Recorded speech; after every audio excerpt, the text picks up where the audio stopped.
ఓం శ్రీమాత్రే నమః. నమస్తే అస్తు భగవాన్ విశ్వేశ్వరాయ మహాదేవాయ త్రయంబకాయ త్రిపురాంతకాయ త్రికాగ్నికాలాయ కాలాగ్నిరుద్రాయ నీలకంఠాయ మృత్యుంజయాయ సర్వేశ్వరాయ సదాశివాయ మహాదేవాయ నమః. నమః పార్వతీపతయే హర హర మహాదేవ శంభో శంకర. భగవద్బంధువులందరికీ మా నమస్సుమాంజలు. భగవద్బంధువులందరికీ మా నమస్సుమాంజలు.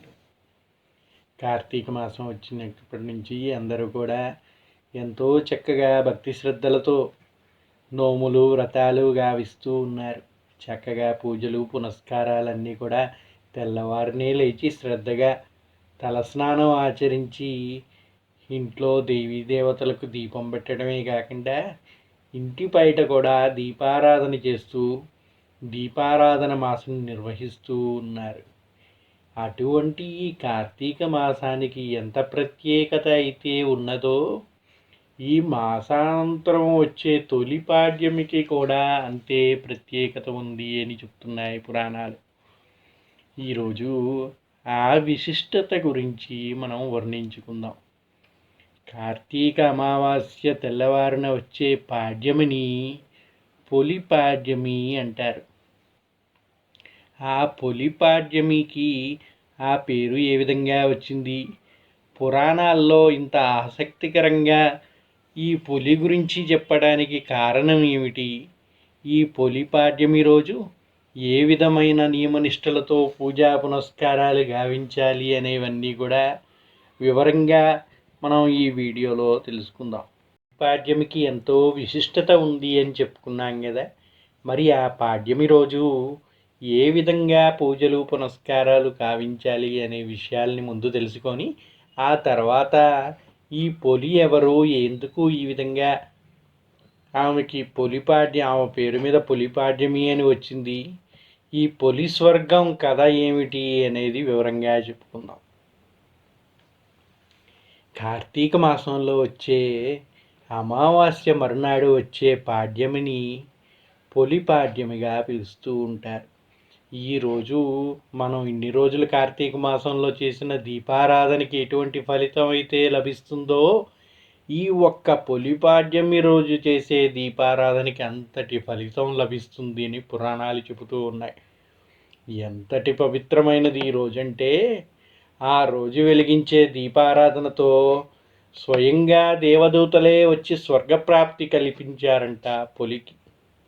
మరి అంతటి పవిత్రమైన ఈ రోజున ఏ విధంగా పూజ నిర్వహించాలయ్యా అంటే తెల్లవారుజామునే లేచి స్నానం ఆచరించి చక్కగా ఇంట్లో దేవీ దేవతలకు దీపారాధన చేసుకున్న తర్వాత ఒక అరటి దొప్పని తెప్పించుకొని దానిలో దీపం వెలిగించి నీటిలో వదలాలంట. నదీ స్నానం చేస్తే ఎంతో మంచిది. ఈరోజు అందరికీ నదీ స్నానం చేసే అవకాశం లభించదు కనుక మీ ఇంట్లోనే చక్కగా చన్నీటితోటి స్నానం చేసి ఒక చిన్న టబ్బు లాంటి దాన్ని తీసుకొని స్టీల్ గిన్నె ఏదో ఒకటి తీసుకొని దానిలో అరటి దొప్పలో 30 ఒత్తులు, ఈ 30 రోజులు మీరు కార్తీక మాసంలో దీపారాధన కానీ చెయ్యనటువంటి వాళ్ళు ఎవరైనా ఉంటే ఈ ఒక్కరోజు ఆ 30 రోజుల పరిహారం కూడా చేసుకోవచ్చంట. అది ఏ విధంగా అయ్యా అంటే 30 ఒత్తుల్ని ఒక కట్టగా చేసి నేతితో ఆ ఒత్తులన్నిటినీ కూడా తడిపి ఈ అరటి దొప్పలో వెలిగించి ఆ అరటి దొప్పని నీటిలో వదిలి 3 సార్లు ముందలకి తోస్తూ పొలి పేరు తలుచుకుంటూ ఆ శంకరుణ్ణి స్మరిస్తూ ఆరాధిస్తే గనక స్వర్గద్వారాలు తెరుచుకుంటాయి అని చెబుతున్నాయి పురాణాలు.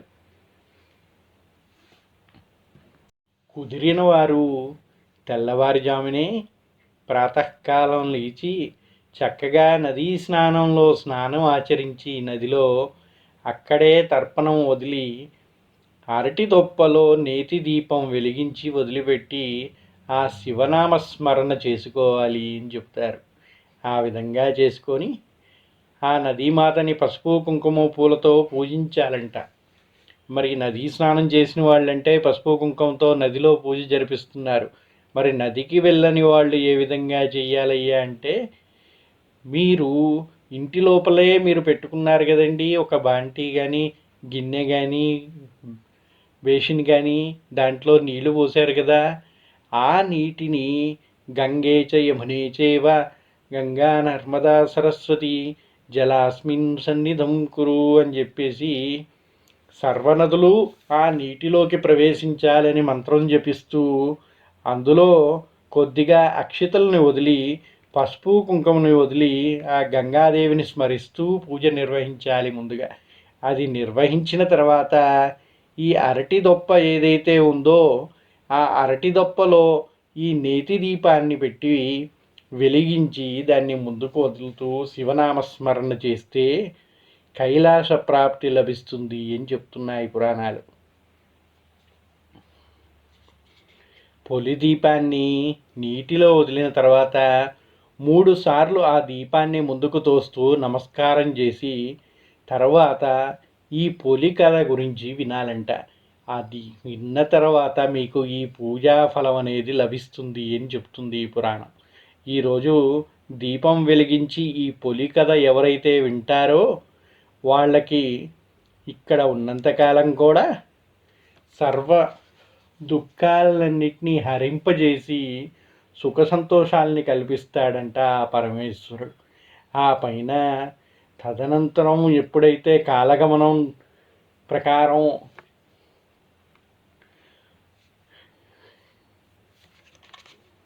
కాలం చేసిన తర్వాత వాళ్ళ కోసం ఆ దేవదూతలే స్వయంగా వచ్చి స్వర్గద్వారాన్ని తెరిచి స్వర్గప్రాప్తి కల్పిస్తారు అని చెప్తున్నారు.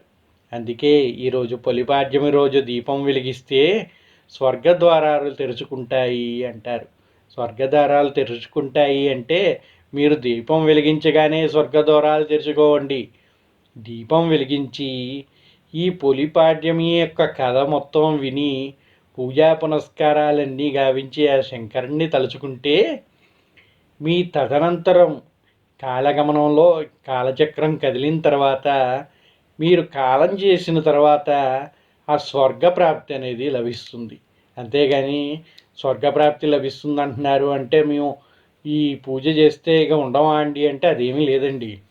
ఏదైతే మీరు పూజలు చేశారో మీ పునస్కారాలని మెచ్చి ఆ దేవీ దేవతలు మిమ్మల్ని ఆశీర్వదించి మీ దుఃఖాలన్నీ హరించి సుఖ సంతోషాలని పొందేటట్టుగా ఈ జన్మలో అంతా కూడా మీకు అంతా మంచి జరిగేటట్టు చూస్తూ మీరు ఈ జన్మని చాలించిన తర్వాత స్వర్గప్రాప్తి లభించేటట్టుగా స్వర్గాల ద్వారాలన్నీ తెలుసుకొని ఆ దేవదూతలే వచ్చి మిమ్మల్ని ఆహ్వానిస్తారంట. అంతటి ప్రాముఖ్యత కలిగిన రోజండి ఈ పొలిపాడ్యమి అనేది.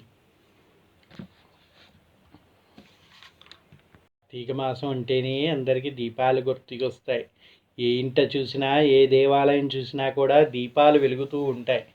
ఈ కార్తీక మాసంలో దీపం యొక్క ప్రాధాన్యత తెలిసినదై పొలి అనే ఒక ఆవిడ ఉండేదంట. భక్తికి నిదర్శనంగా కనిపించే పొలి స్వర్గం కథ గురించి పురాణాల్లో ఎంతో ప్రాచుర్యం ఉంది.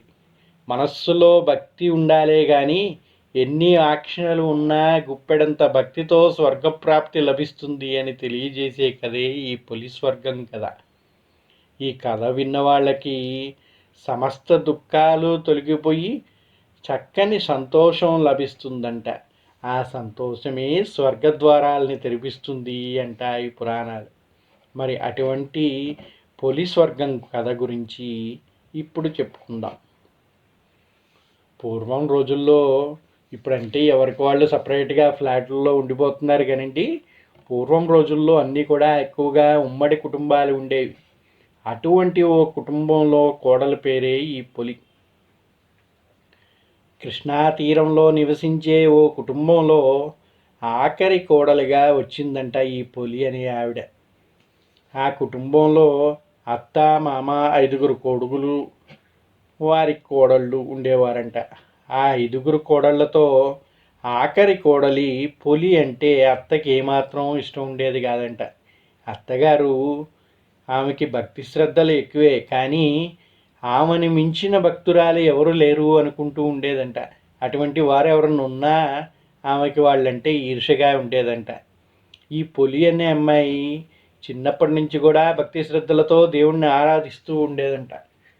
ఆమె కన్నా ఎక్కువ భక్తిగా పూజలు చేస్తూ ఉండటంతో ఈ అత్తగారికి ఆమంటే పడటం కాకుండా ఆమంటే కోపం పెరిగిపోయిందంట.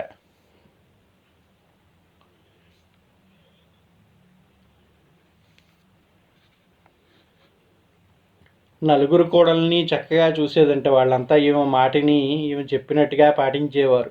పులి మాత్రం ఎప్పుడు భక్తి శ్రద్ధలతో పూజలు పునస్కారాలు అంటూ ఉండేదంట. అత్తగారు చెప్పిన మాట అంతా విన్నప్పటికీ, అన్ని పనులు చేసినప్పటికీ ఈమె భక్తి మార్గాన్ని అనుసరిస్తూ ఉండేది.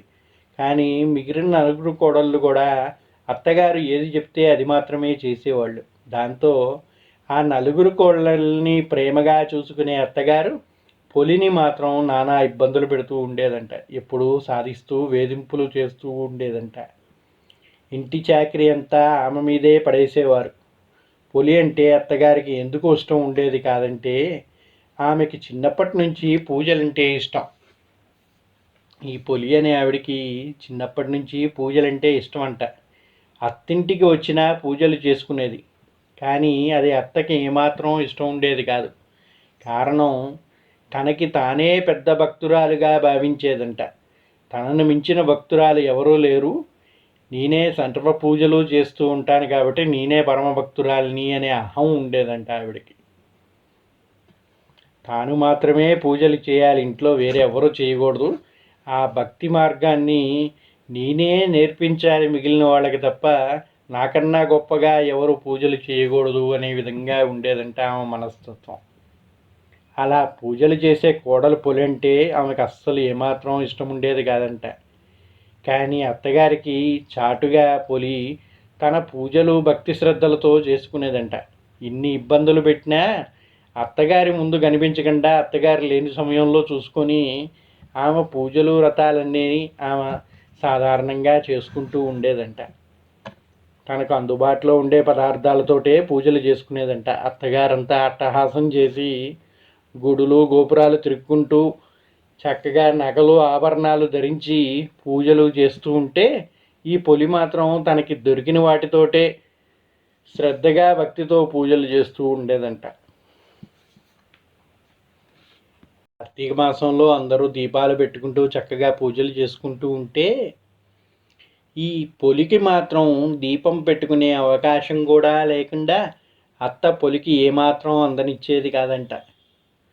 దీపం పెట్టుకునేందుకు నెయ్యి కానీ నూనె కానీ ఒత్తులు కానీ ఏవీ అందుబాటులో లేకుండా చేసేదంట. కానీ కార్తీక మాసంలో చిన్న కోడల్ని ఇంట్లోనే ఉండమని పెద్ద నలుగురు కోడల్ని తీసుకొని కృష్ణానదికి వెళ్ళి స్నానం చేసి దీపాలు వెలిగించి తిరిగి వచ్చేదంట అత్తగారు. చూసారండి, ఆ నలుగురు కోడళ్ళు ఆమె చెప్పినట్టు వింటారు. వాళ్ళు ఆమె చెప్తేనే చేస్తారు, లేకపోతే ఏ పూజలు పునస్కారాలు చేయరు. అందుకని వాళ్ళ నలుగురిని చక్కగా చూసేది. ఈ కార్తీక మాసం పుణ్యం అంతా ఆమెకి ఆమె నలుగురు కోడళ్ళకి మాత్రమే రావాలి, పులికి ఏమాత్రం రాకూడదనే ఒక దుర్బుద్ధితో ఈ పులికి దీపారాధన చేసుకోవడానికి కానీ పూజ చేసుకోవడానికి కానీ ఎటువంటి వస్తువుల్ని దగ్గర లేకుండా చేసేదంట. నూనె కానీ నెయ్యి కానీ పత్తి కానీ దీపాలుగా వెలిగించుకోవడానికి కావాల్సిన ఒత్తి కానీ ఏది అందుబాటులో లేకుండా చేసేదంట. కానీ ఆమె మాత్రం చిన్న కోడళ్ళని ఇంట్లోనే ఉండమని పనులన్నీ ఆమెకి చెప్పేసి పెద్ద కోడళ్ళను నలుగురిని తీసుకొని కృష్ణానదికి వెళ్ళి స్నానం చేసి చక్కగా దీపాలన్నీ వెలిగించి వచ్చేదంట.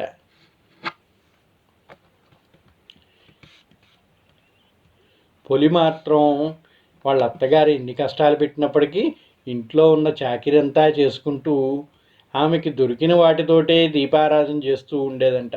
పెరట్లో ఉండే చిన్న పత్తి చెట్టు నుండి కాసింత పత్తి తీసుకొని దానితోటి ఒత్తి చేసి తెల్లవారుజామునే మజ్జిగ చేసిన చల్లకవ్వానికి ఉన్న ఆ కొద్దిపాటి వెన్నతోటే ఆ తులసి కోట ముందు దీపం వెలిగించుకునేదంట. నదికి వెళ్ళిన అత్తగారు తిరిగి వచ్చేసరికి దీపం పెట్టడం పూర్తి చేసుకొని ఆ దీపం అత్తకి కనిపించకుండా దాన్ని ఒక వెదురు బుట్ట కింద దాచిపెట్టేదంట. అంతే కదండి, అత్తకి ఏమో పూజ చేయడం అంటే ఇష్టం లేదు. ఈమె ఏదో తిప్పలు పడి ఏదో విధంగా పూజ చేసుకున్నా కూడా అది ఆమె కంటపడ్డదంటే ఈమెను నానా విధంగా హింసించేదంట. అందుకని ఆ ఇబ్బందులు ఏమీ తలెత్తకుండా ఉండాలనే ఉద్దేశంతో పెరట్లో ఉన్న పత్తి చెట్టు నుంచి కొద్దిగా పత్తి తీసుకొని ఆ పొద్దున్నే మజ్జిగని చిలుకుతూ ఉంటారండి ఇళ్లల్లో.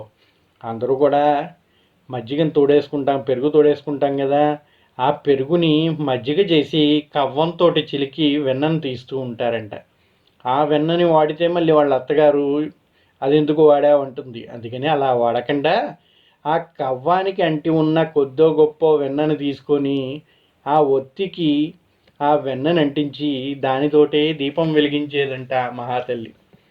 అలా తులసి కోట ముందు దీపం వెలిగించి ఆ వెలిగించిన దీపం కూడా నదీ స్నానం చేసిన అత్తగారు తిరిగి వచ్చినప్పుడు కనిపిస్తే ఏడ హింసిస్తుందో అనే ఉద్దేశంతో ఆమెకి కనిపించకుండా ఒక వెదురు బుట్ట కింద దాచిపెట్టేదంట.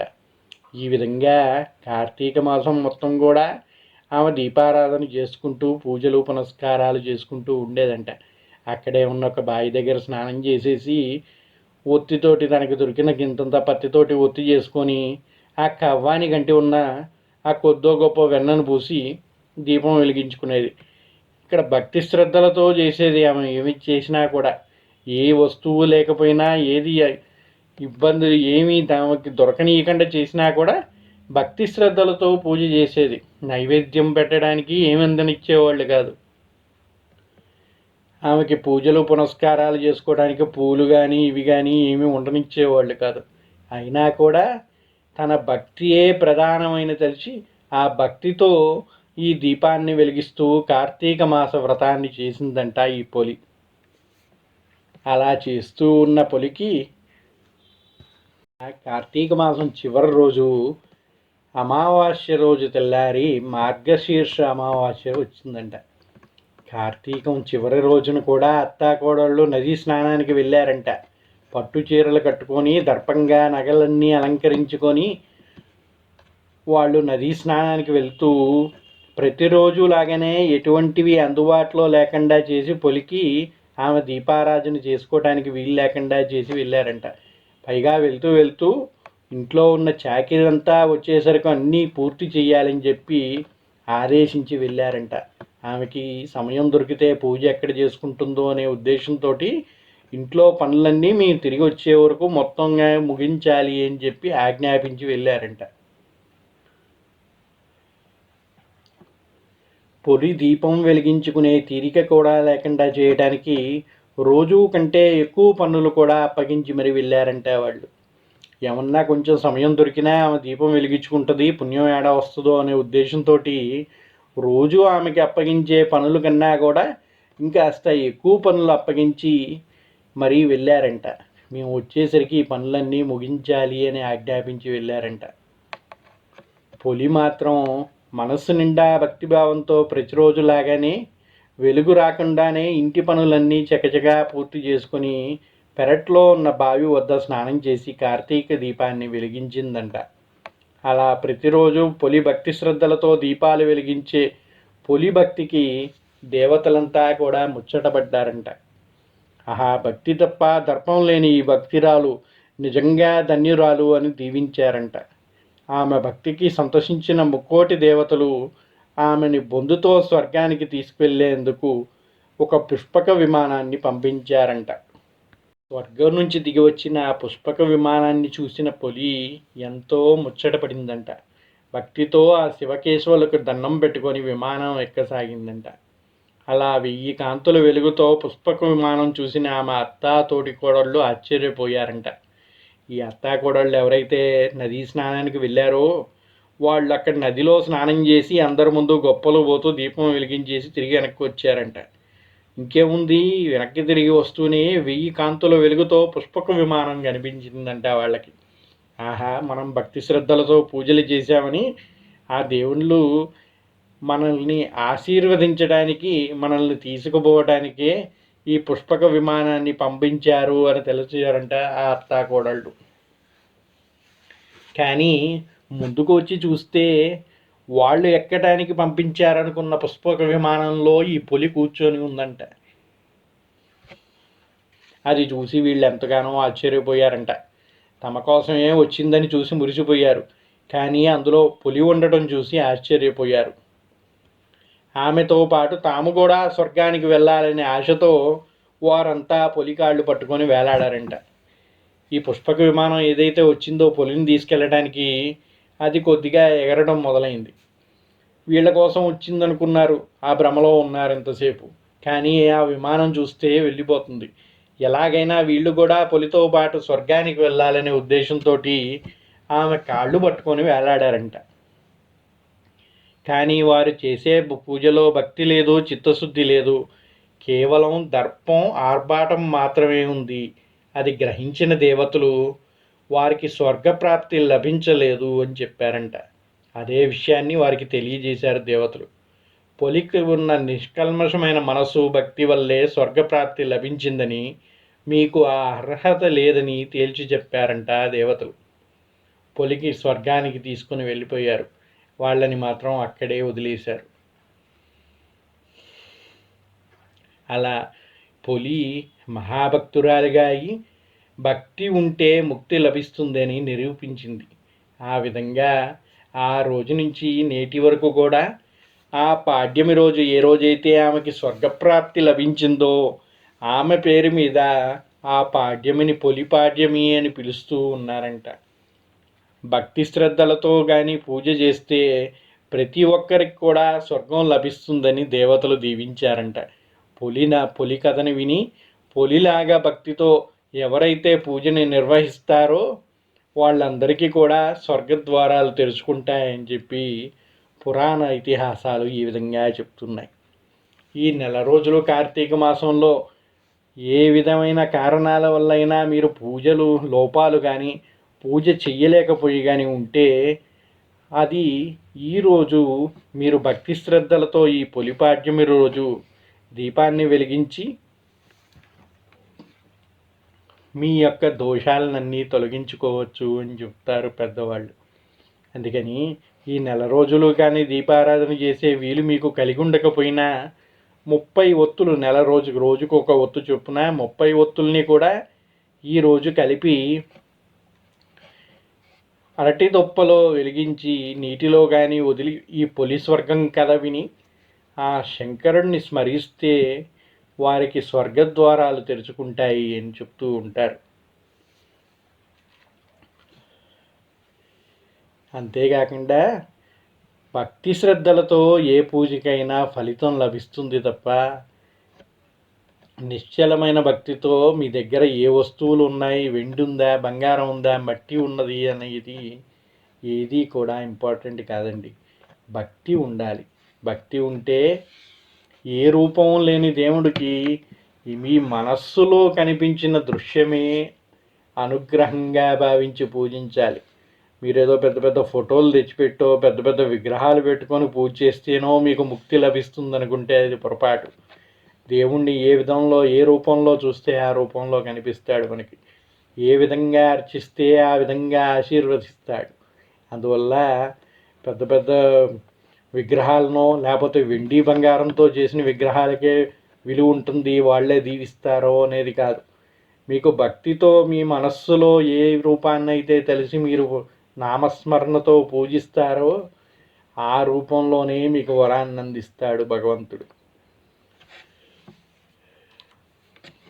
భగవంతుడు సర్వవ్యాపి అంటారు. భక్త ప్రహ్లాదుడు వాళ్ళ నాన్నగారు ఎక్కడున్నాడయ్యా నీ దేవుడు నాకు చూపించు అంటే చక్రి సర్వాంతర్యామి ఎందెందు వెతికినా అందందే గలడు నా స్వామి అని చెప్పాడంట. అలాగా మీరు ఎందులో ఏ రూపంలో చూసినా కూడా ఆ రూపంలో ఆశీర్వదిస్తాడు భగవంతుడు అనేవాడు. భగవంతుడికి రూపం ప్రధానం కాదు, మీరు చేసే భక్తి ప్రధానం. మనస్సులో నిశ్చలమైన భక్తితో కానీ పూజ చేస్తే ఎటువంటి కామ క్రోధ మదమాశ్చర్యాలకి లోను కాకుండా భక్తి శ్రద్ధలతో ఎవరైతే పూజ చేస్తారో వాళ్ళకి తప్పగా ఫలితం లభిస్తుంది అని మన అందరికీ కూడా తెలియచేసింది ఈ పొలి. అందువల్ల పాడ్యమి రోజు పొలిని తలుచుకొని ఆవిడ కథ కానీ విని దీపారాధన చేసి భక్తి శ్రద్ధలతో ఆ దేవీ దేవతల్ని కానీ పూజించినట్టయితే చక్కని ఫలితం లభిస్తుంది అని చెప్తున్నారు. అందరూ కూడా భక్తి శ్రద్ధలతో ఈరోజు మీ పూజలు గావించి మీ ఇష్టదేవతని తలుచుకొని మీ కోరికలు ఏవైతే ఉన్నాయో వాటిని స్మరించుకొని ఈ దీపారాధన చేసి చక్కని సుఖ సంతోషాలని పొందాలని ఆశిస్తూ స్వస్తి. సర్వే జనా సుఖినో భవంతు. నమః పార్వతీపతయే హర హర మహాదేవ శంభో శంకర. సర్వదేవతానుగ్రహ కటాక్ష సిద్ధిరస్తు.